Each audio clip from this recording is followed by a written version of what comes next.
Country choice করার ক্ষেত্রে আমাদেরকে মাঝে মধ্যে খুবই সাফার করতে হয়, কারণ কোন দেশে যাব, কোন দেশে গেলে ভালো হবে।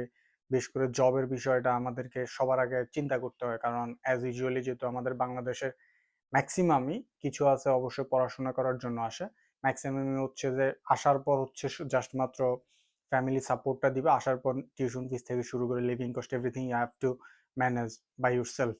তখনই আমাদেরকে চিন্তা করতে হয় যে অ্যাকচুয়ালি আমার পক্ষে কি কোন দেশে যাব, কোন দেশে গেলে আমি টিউশন ফিস ম্যানেজ করতে পারবো। এটা নিয়ে আমাদেরকে খুবই কনফিউশনের মধ্যে পড়তে হয়, এবং ইভেন হচ্ছে ডিসিশন নিতে গেলে অনেক ঝামেলায় পড়ে।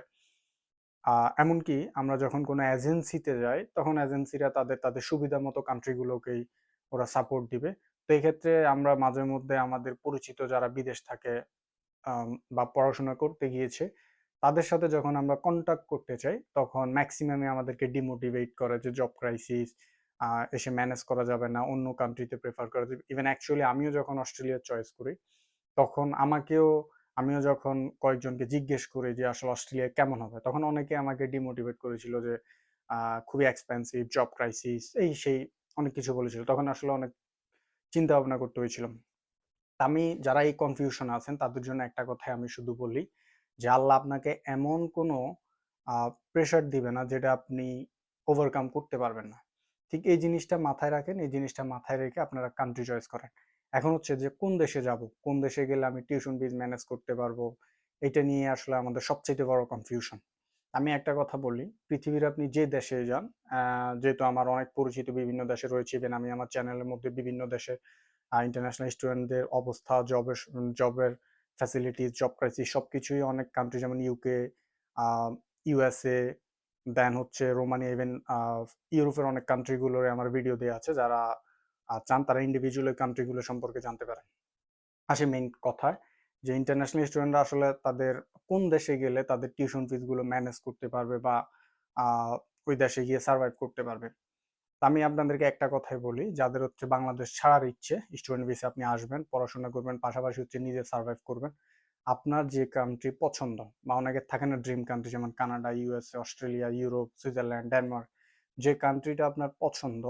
তবে আরেকটা জিনিস মাথায় রাখবেন, যে কোন দেশে ভিসার রেশিওটা ভালো। অবশ্যই আপনাকে ওই ভিসার রেশিও কান্ট্রিতে অ্যাপ্লাই করতে হবে, নতুবা আপনি যদি রিজেক্ট খান, এটা অন্য অন্য কান্ট্রিতে অ্যাপ্লাই করতে অনেক সাফার করতে হয়। এখন জবের বিষয়টা আসি, যে আসলে অ্যাকচুয়ালি আমি এই দেশগুলোতে গেলে আমি আসলে আমার জব করে আমার টিউশন ফিস, লিভিং কস্ট উঠাতে পারবো কিনা।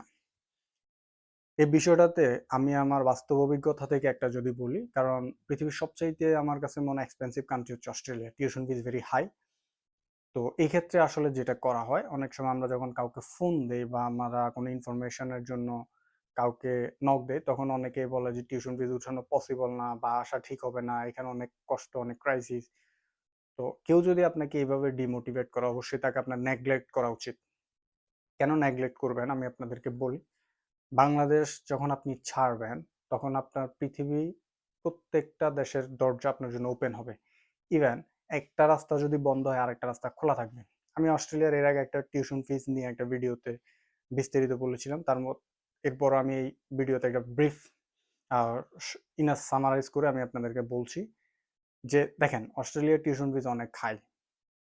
এই জন্য আপনি কি চয়েস করবেন না? আপনার ড্রিম কান্ট্রি যদি অস্ট্রেলিয়া হয়, আমি মনে করি আপনার পছন্দ করা উচিত। যদি আপনার ফ্যামিলি ইনিশিয়ালি সাপোর্টটা দিতে পারে, আসার ক্ষেত্রে যদি ওই যে 20-22 লক্ষ টাকা লাগবে ওইটা যদি সাপোর্ট দিতে পারে, আপনি আসেন। এখন বলতে পারেন যে যদি টিউশন ফিস ম্যানেজ না করতে পারে, আপনি বাংলাদেশ ছাড়েন, আপনার you will get huge opportunities to survive Bangladesh.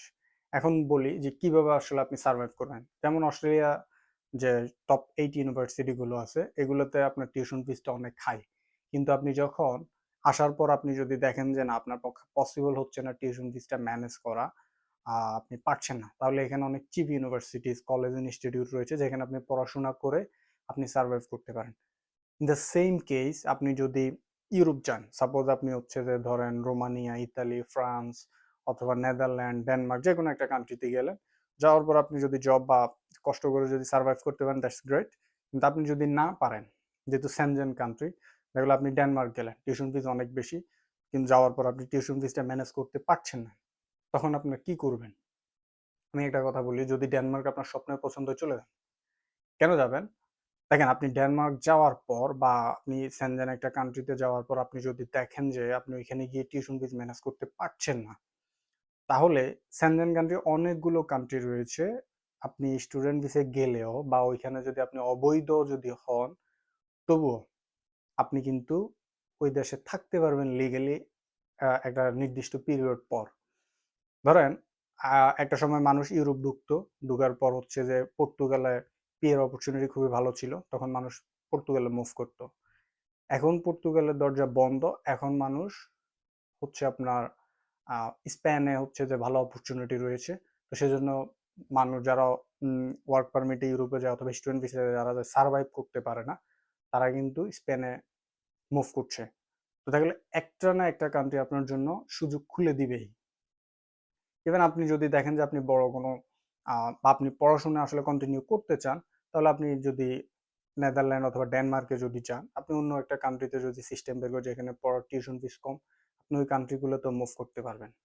But আপনাকে মাথায় রাখতে হবে ইনিশিয়ালি যে বাজেটটা লাগবে আপনার যেই কান্ট্রিতে বা আপনার ড্রিম কান্ট্রির বাজেটটা যদি আপনার থাকে, you should move to this country anyhow. আপনি বাংলাদেশ থেকে বের হন, দেখেন অনেকেই বলবে যে টিউশন ফিস ম্যানেজ করা অনেক কঠিন, কিন্তু আপনি কাউকে দেখেছেন যে কেউ ওই টিউশন ফিস কঠিন সার্ভাইভ করতে পারছে না ও আবার দেশে ব্যাক করেছে? করে নাই। কোনো না কোনো ওয়ে ওইখানে যাওয়ার পর সে বের করেছে, even he is surviving here. তাই না? কষ্ট হচ্ছে, I know that you have to struggle everywhere. আপনি বাংলাদেশে ব্যাচেলর কমপ্লিট করেন, 30 বছর বয়স পর্যন্ত জবের জন্য আপনাকে প্রচুর স্ট্রাগল করতে হয়, খেয়ে না খেয়ে। তাহলে আপনি এখানে যদি ব্যাচেলর অথবা মাস্টার্সে আসেন, আপনি কি 2 বছর 3 বছর 5 বছর কি স্ট্রাগল করতে পারবেন না? অবশ্যই পারবেন। ইভেন আপনি স্ট্রাগল যদি করেন, ডেফিনেটলি আপনি ভালো কিছু পাবেন। আর পড়াশোনা যেহেতু আপনি ইউরোপ অথবা হচ্ছে যে একটা ফার্স্ট ক্লাস ফার্স্ট ওয়ার্ল্ড কান্ট্রিতে আপনি পড়াশোনা করবেন, definitely your certificate has value all over. সার্বিক দিক বিবেচনা করে আপনার যদি পছন্দের কান্ট্রিতে আপনার বাজেট যদি ম্যাচ করে, ইন দ্য ফিউচার কি হবে অথবা আপনি টিউশন ফিজ ম্যানেজ করতে পারবেন কিনা এগুলো চিন্তা না করে ইউ শুড মুভ ফরওয়ার্ড। আপনি এগিয়ে যান, আপনি ঢোকেন আপনার ড্রিম কান্ট্রিতে। আল্লাহ আপনার জন্য একটা রাস্তা যদি বন্ধ করে, definitely almighty will open various ways for you. Mind it. আল্লাহর উপর ভরসা রাখবেন। স্বপ্ন বাস্তবায়নের জন্য স্বপ্ন দেখতে হবে, স্ট্রাগল করতে হবে, কোনো না কোনো হয়তো আপনি পার পাবেনই। কারণ দেখেন যারা অবৈধ পথেও বিভিন্ন কান্ট্রিতে যায়, ইউএসএ বলি ইউরোপে তারা ঢোকে, যেমন আপনি স্টুডেন্ট ভিসা আসলে অ্যাটলিস্ট 6 মাস 1 বছরের তো টিউশন ফিস বা সার্ভাইভাল নিয়ে আপনি দেশ থেকে আসবেন। কিন্তু যারা দেখেন অবৈধ পথে ইউরোপ অথবা ফার্স্ট ফার্স্ট ক্লাস ওয়ার্ল্ড গুলোতে আসছে, তাদের কিন্তু একদিনের 1 সেকেন্ডের কিন্তু ঠাঁই নাই। কোথায় উঠবে, কার কাছে যাবে, কই খাবে, কি করবে, what is their future, they don't know even. তাহলে আপনি যেখানে 1 বছরের সিকিউরিটি ফ্যামিলি থেকে পাচ্ছেন, আর যারা অবৈধ পথে আসছে তারা একটা মুহূর্তের সিকিউরিটি পাচ্ছে না, তারা যদি ডিসিশন মেক করতে পারে, হোয়াই ইউ কান্ট? তো সকল দিক বিবেচনা করে আপনারাও আসেন। অবৈধ পথে এসেও কেউ যদি দেশে ব্যাক না করে, সেও যদি এখানে সার্ভাইভ করতে পারে, you are legal here, so why not you? Decision নেন, চলে আসেন। কে কি বললো, ডোন্ট কেয়ার অফ দ্যাম। যে মোটিভেট করবে তার কথা শুনেন, যে ডিমোটিভেট করে avoid him or her. Best of luck. যদি আপনাদের ভিডিওটি ভালো লেগে থাকে অবশ্যই শেয়ার করবেন, সাবস্ক্রাইব করবেন, ইভেন লাইক দিবেন। আর কোনো ইনফরমেশন যদি লাগে আপনারা আমার ফেসবুকের লিঙ্ক দেওয়া রয়েছে, আমাকে নক করতে পারেন। I will try my best to help you. Thank you. সালামু আলাইকুম।